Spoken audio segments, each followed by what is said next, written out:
Do-do-do-do-do. Buenos nachos, amigos, and welcome to Halijuku. Well, welcome to Record Breakers. Can you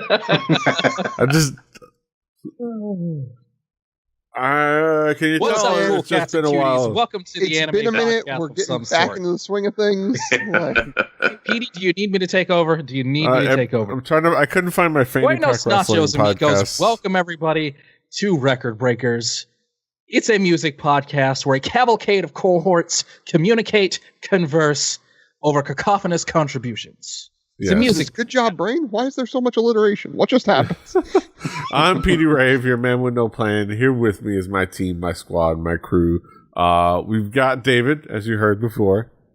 If you ain't the granddaddy of all liars. We've got Drew. Like I'm having a stroke. That's what I've been feeling the last couple of days. And we've got with us for these next few episodes, Mike, aka Serial Sensei. How you doing? Hello, good people. Yes. Don't assume they're good people. Hold on. They're people. I'm going to give them the benefit of the doubt. They're great people because they're listening to the Record Breakers podcast. The greatest. Putting up with us. The greatest fan. Yes. I know We have the greatest fan. Hey. I have like 3 or 4. Hey, what's up, of them. Squiggles? Yes, Squiggles. That's it. Who contributes to our podcast. We're here to talk about music. We're talking about an album. The provider of the album this week is David. David, what have you brought forth for the Midnight Society? A rather silly opening, for one. I brought an album that came up in my Spotify end of the year 2018 You Might Like This section. I know a lot of people have Spotify and had in their end of the year stuff you might not have heard that you might really, really enjoy. This album came up and I decided to bring it up with the Record Breakers podcast. It is the album from band from Salinas, California, Strawberry Girls, and the album is entitled Italian Ghosts. Yeah. I had no idea what to expect just based off of the name, but I'm curious of what you guys thought. Drew, what were your expectations coming into this album? I didn't really have any. I sort of looked up the name of the band, and I saw prog and math rock, so I was expecting a lot of like really intricate musicianship, and some really weird compositions, and to be doing a little bit of homework, doing a little bit of eating the Wheaties, as it were, just getting this stuff in and sort of figuring it out, and really having to do a lot of work for it is what I was kind of expecting. Mm-hmm. Mike, what were your expectations coming into this album? Well, I can say I did not. I don't like Googling albums. I kind of like going into things blind. So, based off the band title Strawberry Girls, I completely misread what I thought this album was going to be. I saw Strawberry Girls. I was like, oh, it's going to be some sing-songy, Boy, was I wrong. Yeah. This slapped me right in the face. So, yeah. I wasn't sure what to expect. I wasn't sure what to expect.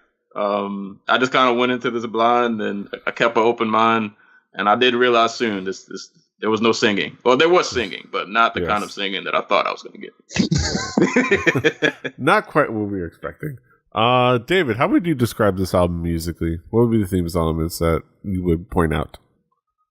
I came aware of Strawberry Girls, like I said, through Spotify, and I found them rather intriguing. So I did do the research, as the kids on the internet like to say, and I found out that they are a emerging band in the world of modern progressive rock, sort of in the post-Mars Volta world. This is an album from a band that definitely has some influences that fall more in line with jazz and fusion with some dare I say a dash of Dream Theater influence, maybe a little Dream Theater, little Rush. Shout out to Brett. And again, like Mike said, there are some vocals. It is predominantly instrumental, but it is a group of guys that really seem to enjoy making music that challenges themselves and challenges the listener, but not too much. I feel like this is accessible instrumental music while still being very mathy at the same time. Like it's math, but fun. It's knowledge is power. There is no knowledge, there is no power. Drew, how would you describe this album musically? What would be the themes elements that caught your attention? Well, like I said, got this on Google Music, saw the description of the band, and saw math rock progressive, and I was like, oh. And then I clicked on the album, and I was like, the first song is 6 minutes long. All right, so this is the type of album we're going into. The album as a whole was, like I said, really, really well put together. I'd never heard of this band as this collection before. Looking them up while I was listening to the record, and seeing that one of their members is from Dance Gavin Dance, it's like, oh, okay, so they're working in this wheelhouse. That's kind of cool. The composition, the instrumentation, as it mixes back and forth, is really, really well thought out between different parts of the song. And then I noticed at a certain point that I was like, oh, wait. I should be taking down notes of song titles because I didn't. This is one of those albums that the way it's put together, if you're not fully paying attention to it, you won't notice when the song change happens. And I really, really like that as far as like sort of more on the progressive rock side of things. To do that, like the album just sort of flows into itself. Having seen the description, like I said, in Google Music when I looked it up, seeing math rock, I was not expecting vocals.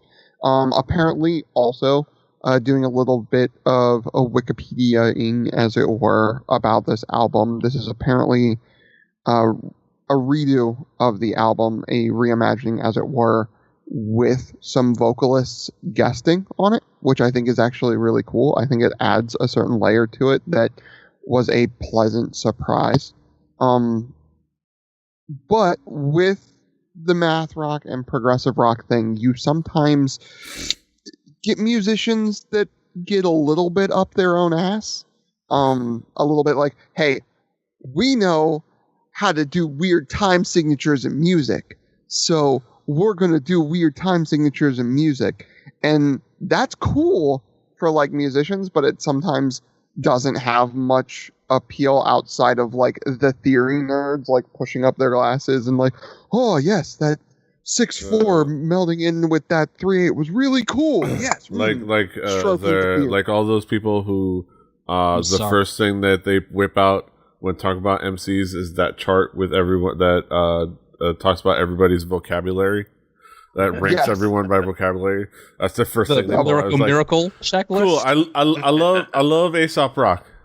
I love those like rappers up there, but like that's not the MCing isn't about statistical analysis. Like right. And as much as I've also been watching a lot of like Adam Neely like stuff on YouTube and getting into weird music theory, that sometimes it's hard for me to suggest that out to people who don't maybe take a critical eye to music. Suggesting it to other musicians or other people in our circle that do this and like to get into the nitty gritty of music. It's easy to suggest those types of bands to it. But I think that Strawberry Girl does do a really cool thing where it is more accessible. Yes, if you want, it is the Legend of Zelda of music. It is really easy to get into and sort of chill with and vibe with and like get into it that way and surface level listen to it and get some really cool stuff out of it and groove with it and have that to it. But going just that little bit deeper, you get a lot more nuance to it, and I think that's really, really cool. Sometimes you want an MC with a PhD. Sometimes you just want to play bad and bougie. Yeah. We all have our different styles. Mike, how would you describe this album musically? What would be the themes elements that caught your attention? Well, first I have to say off top, the first time I listened to this, I just left it in the background while I was playing Super Smash Brothers, and it makes great background music when you're trying to fight. So I'm just gonna throw that out there because those guitars Who's really your get main? you going.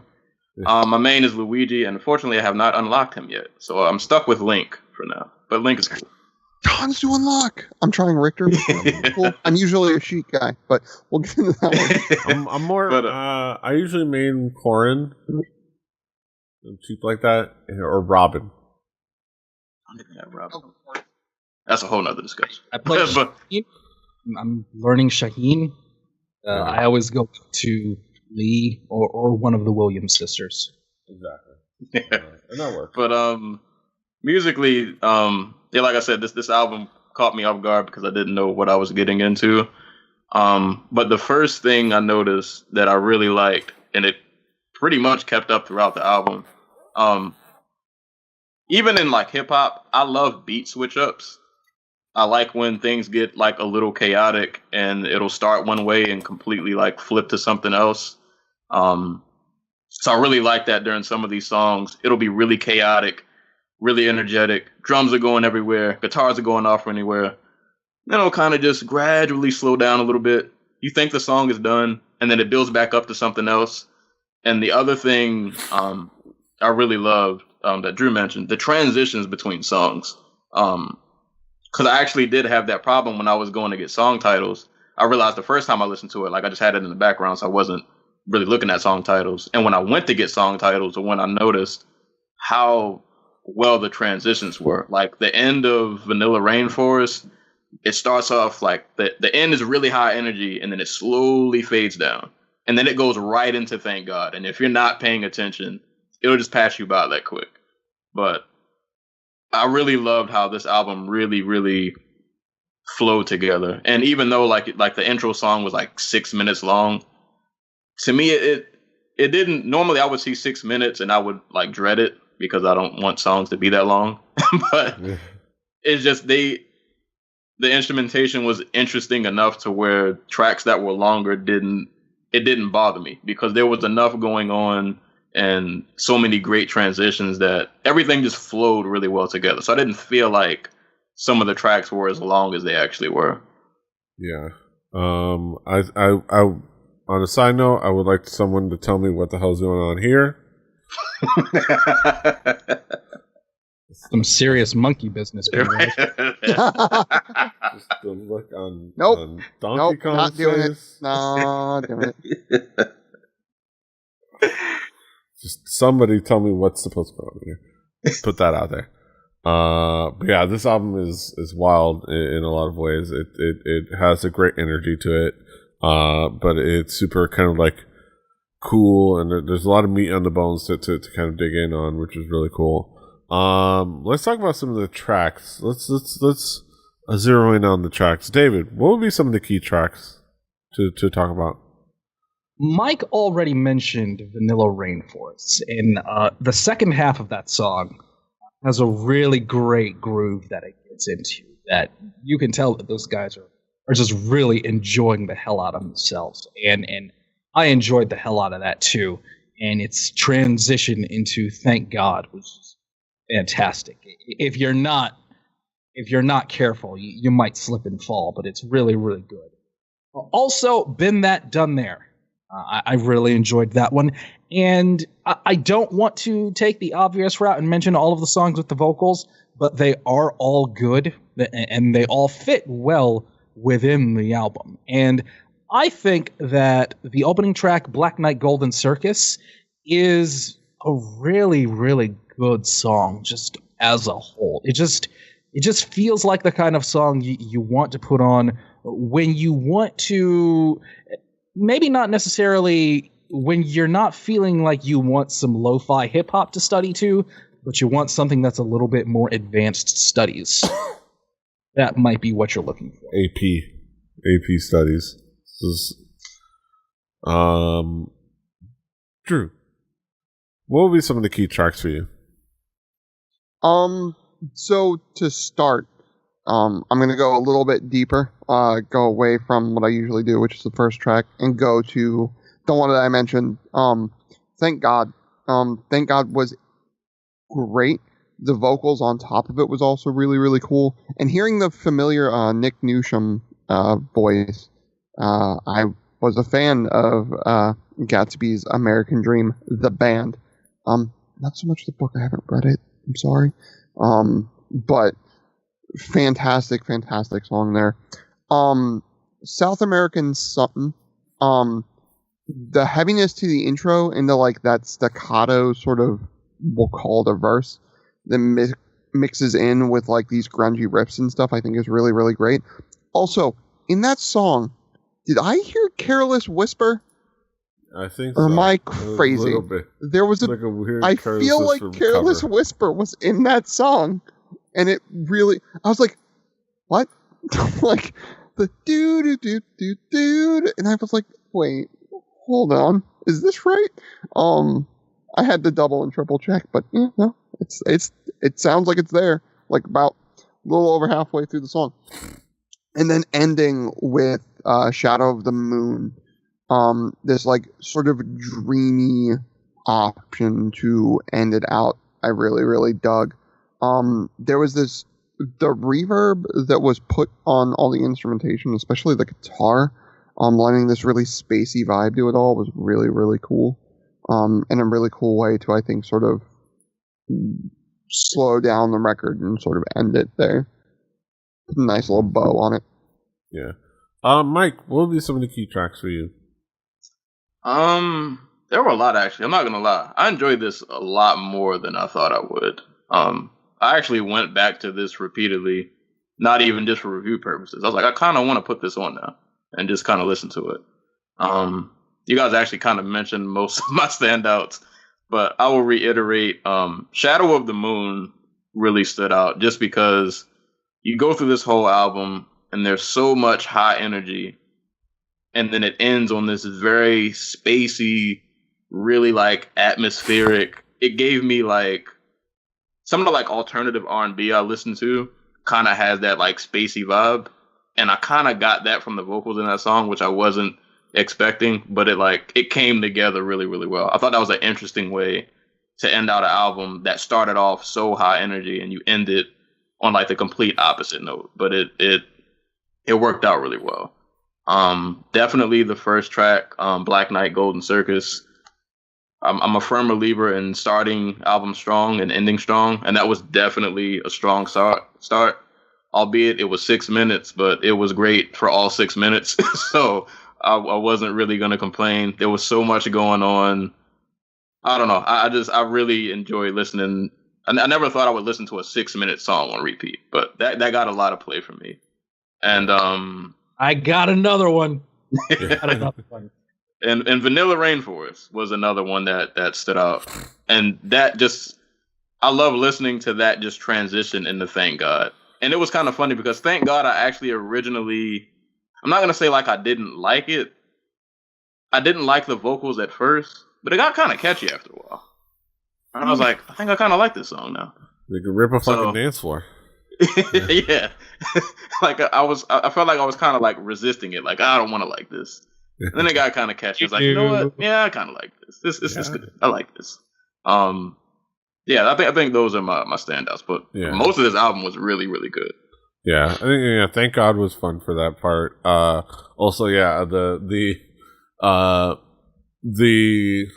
like Careless Whisper cover sample in South American Sun, so definitely it was like a standout. Like it was just kind of came out of nowhere, and I was like, wait, what?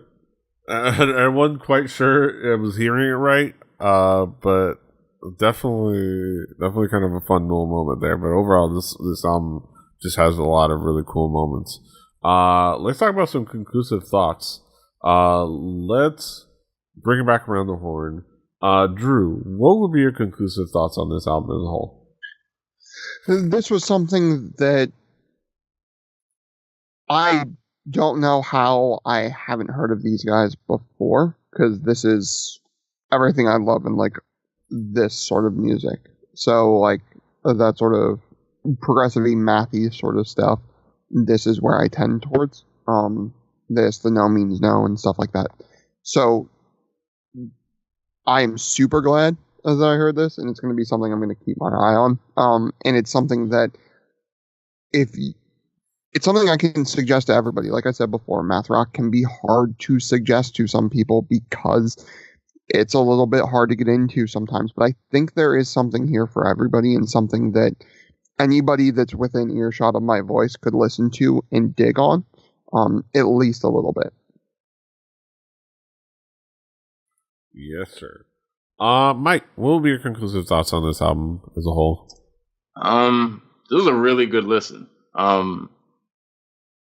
As chaotic as it can be, I think it's still accessible.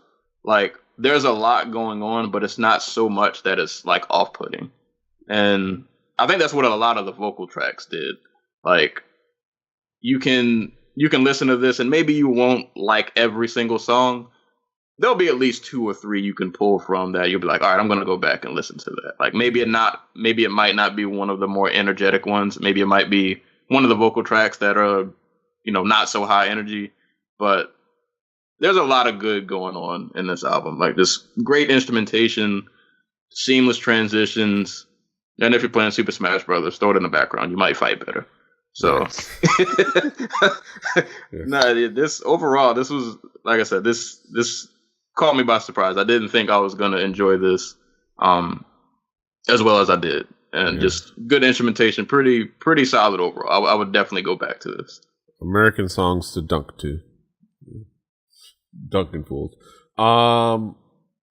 Yeah, this album is really cool and like really fun kind of music to kind of like wake you up a little bit, I guess.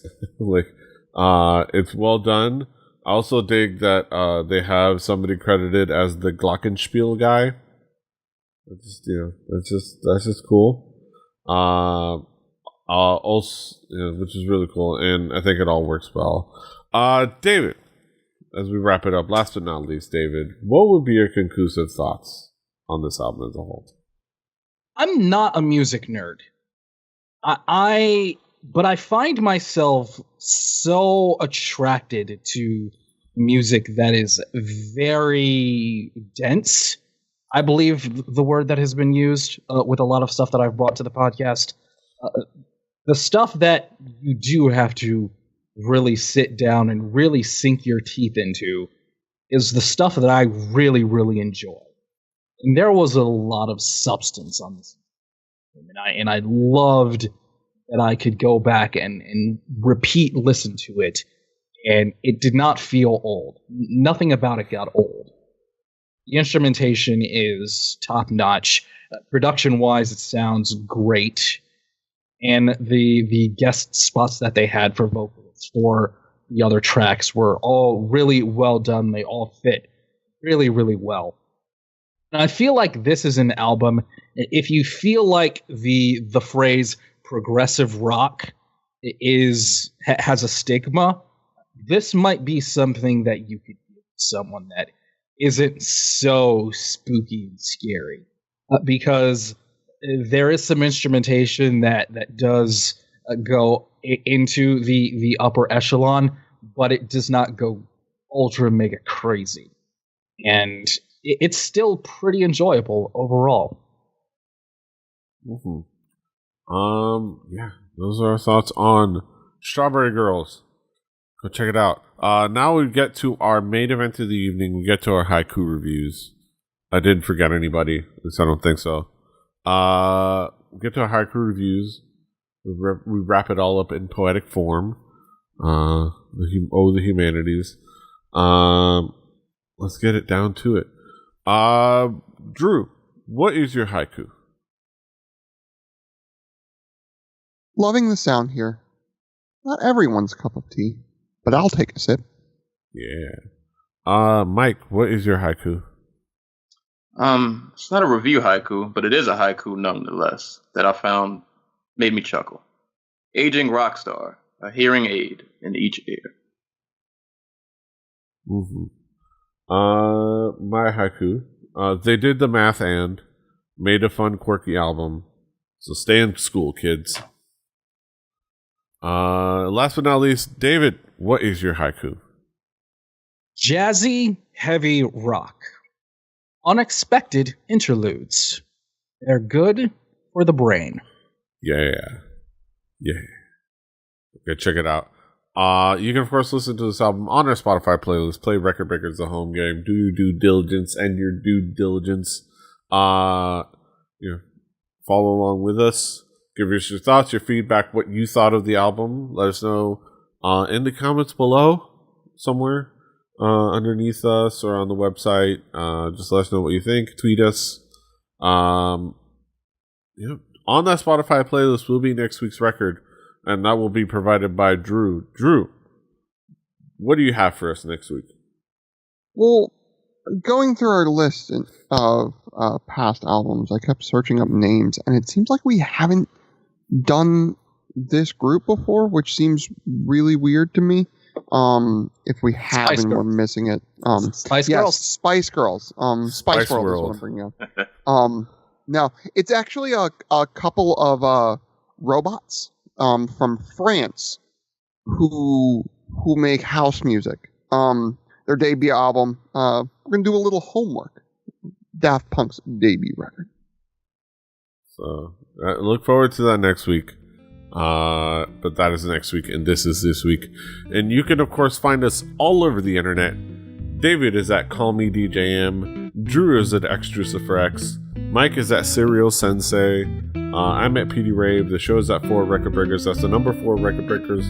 RecordBreakersPodcast.com. RecordBreakersPodcast@gmail.com is the email. Rebellion TV is the YouTube. Share, comment, subscribe, like, do all the things. Ring that bell. 5 stars in Apple Podcast. 5 stars in Apple Podcast. Help a brother out. We're gonna need people to buy the album, and follow the account and Stan Luna. Until next time, hasta los huevos. Oodle toot.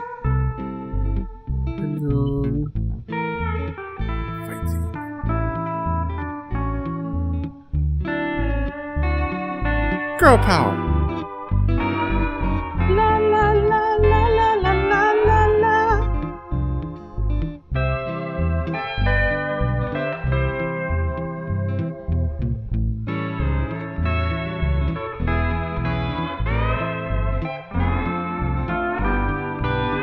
Diamond Club hopes you have enjoyed this program.